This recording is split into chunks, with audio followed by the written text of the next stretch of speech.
Hey guys, it is I again with another video. Thank you guys so much for watching. I wanted to make this video pretty much to talk about how all these little details that I wasn't informed with while being pregnant, and it's mostly with my first pregnancy. Now I have an idea of what to expect, and now I know what to expect and what's normal. But then again, I know there's some things that I'm still like I wouldn't be familiarized with, since all pregnancies are different, right? So I figured I should do Nobody Told Me pregnancy edition, you know, and just talk about a few things that I wasn't informed with, nobody told me about, and when I went through them, I was like, is this normal? Is this I was pretty much freaking out. So, you know, these are just things that have happened to me. It might have not happened to you, or it might not happen to you. Then again, you know, there's a possibility that you might go through that. Yeah, I really hope you enjoyed watching this video. I really hope this brings you information, and just so you won't freak out, because I freaked out. And just on some, and then on some I'm like, oh wow, okay, I kind of saw this coming. You'll see what I mean. ¿Quieres cantar? Nobody told me.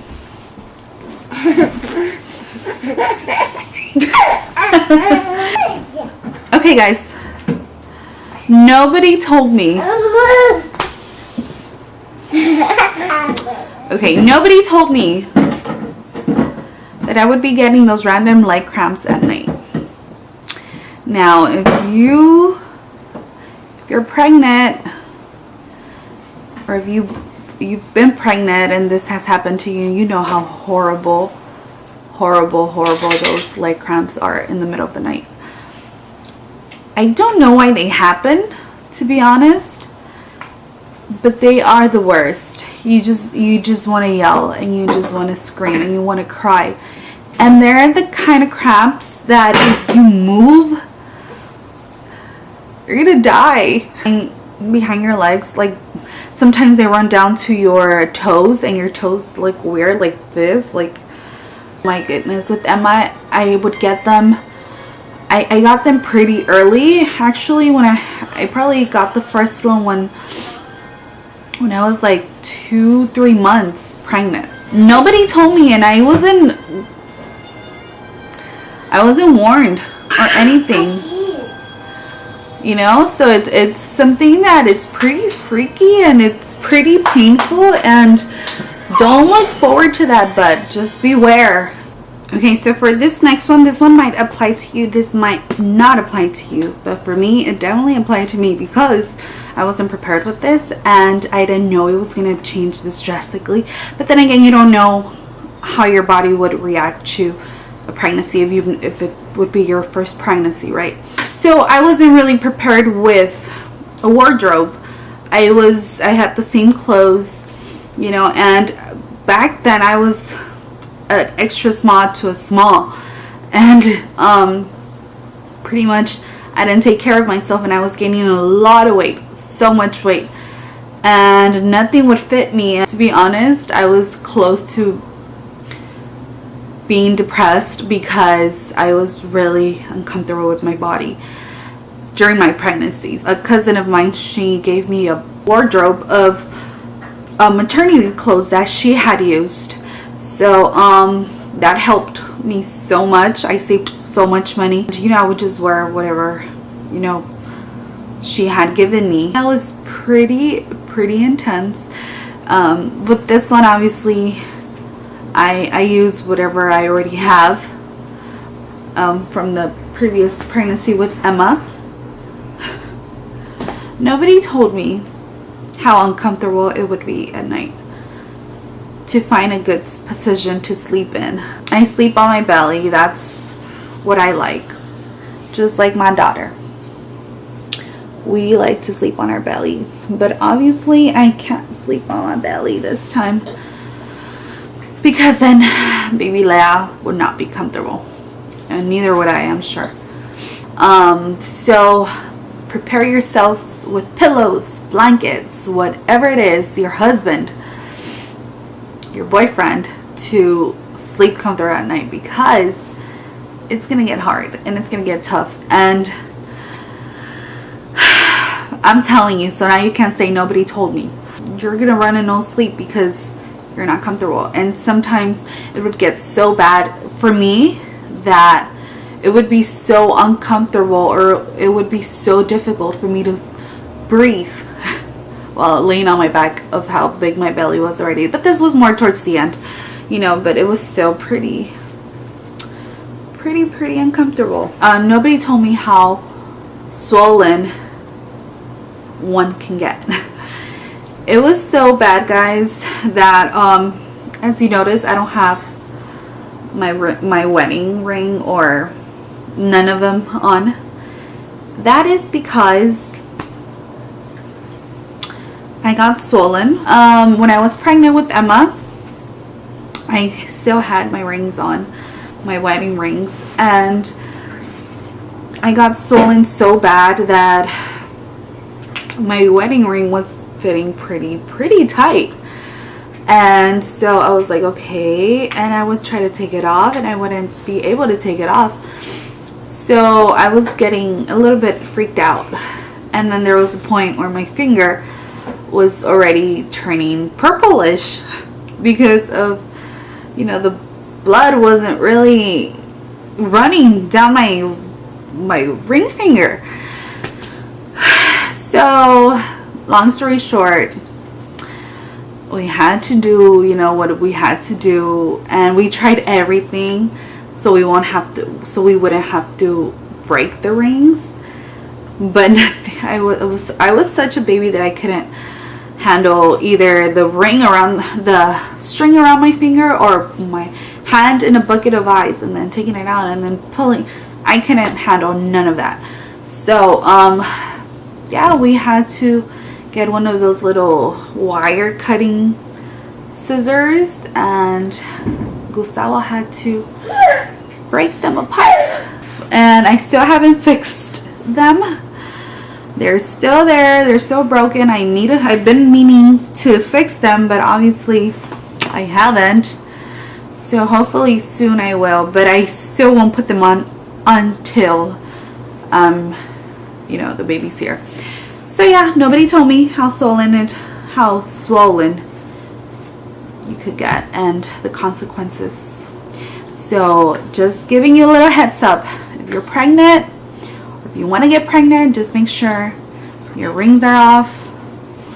Okay, this one is a little bit ironic. I am not gonna lie, because they tell you the total opposite, but it's not true, guys.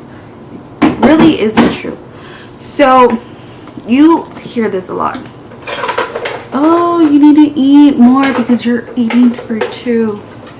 No, you are not eating for 2. Although the baby does get a lot of nutrients from you. Eating for 2 is a myth, guys. Do not believe that, because I was told that and I took it pretty much to the head. And I would eat a lot. I would eat double. So I would increase my portions, and that caused me to gain so much food, and obviously it's not as healthy. You only need 300 more calories per day when you're pregnant, so not so much if you really think about it. So I did not know that. Nobody told me. They told me the opposite, and I listened, and then I found out the truth. So, okay, this is a pretty sad one, and I know I am not the only mom that would or that will agree with this one, because I've heard it said so many times, and it's true. It's unfortunately true, but nobody told me. I pretty much figured it out on my own, and I kind of saw it coming, but it's no, say mommy. But I would say it's a little bit normal. So nobody told me that once becoming a mom, you would lose a lot of friends. And it's unfortunately true but at the same time, it also has to do with your friends. Sometimes you don't lose your friendship. What you really just lose is the communication between you and your friends, because you're so into, you know, taking care of your kids, of your babies. And sometimes, you know, for those friends that don't have kids just yet, obviously they don't want to, they have a different mentality of what they want to do with their life, you know, talking about that moment. And obviously they have different responsibilities, or they might not have responsibilities at all. So that causes a lot of, you know, friends to just grow apart. Like when you're friends with another mom, it's easier to understand each other more than having, you know, friends that aren't moms yet, or that, you know, that are living, you know, their happy single life. You guys just won't be on the same page. That's pretty much what I'm saying.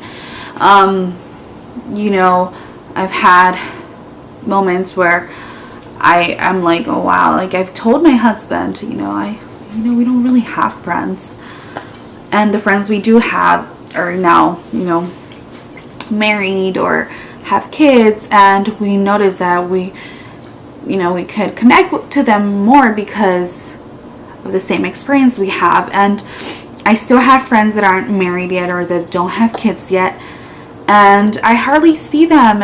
It's okay, because, you know, they have their, you know, they have their different interests, or they're busy at school or at work, and that's completely fine. Doesn't mean, you know, I don't consider them friends anymore, but it's just a little bit different, you know. You know what I'm trying to say? You have people that have been friends, have been your friends for a while, but you don't get to really hang out with them because they're not interested in hanging out with you, or because they don't want to hear your baby cry, or because they know that you're going to be, you know, too busy taking care of your kids while hanging out with you or whatnot.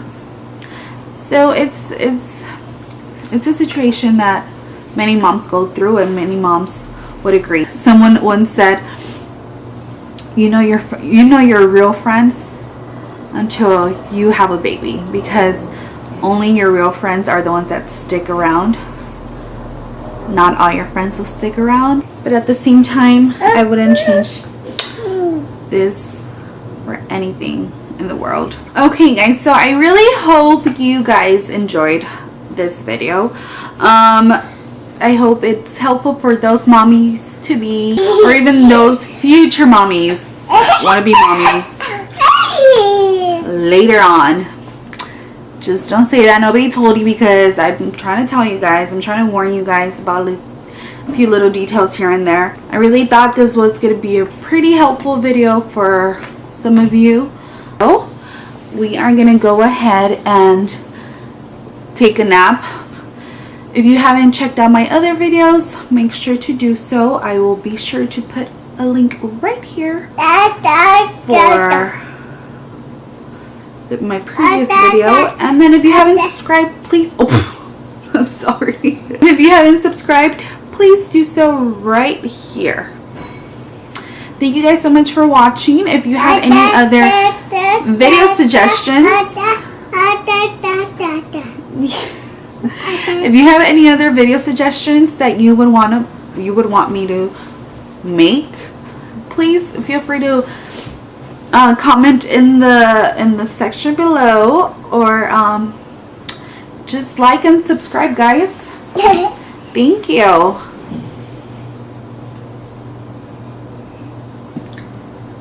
Besito ahí.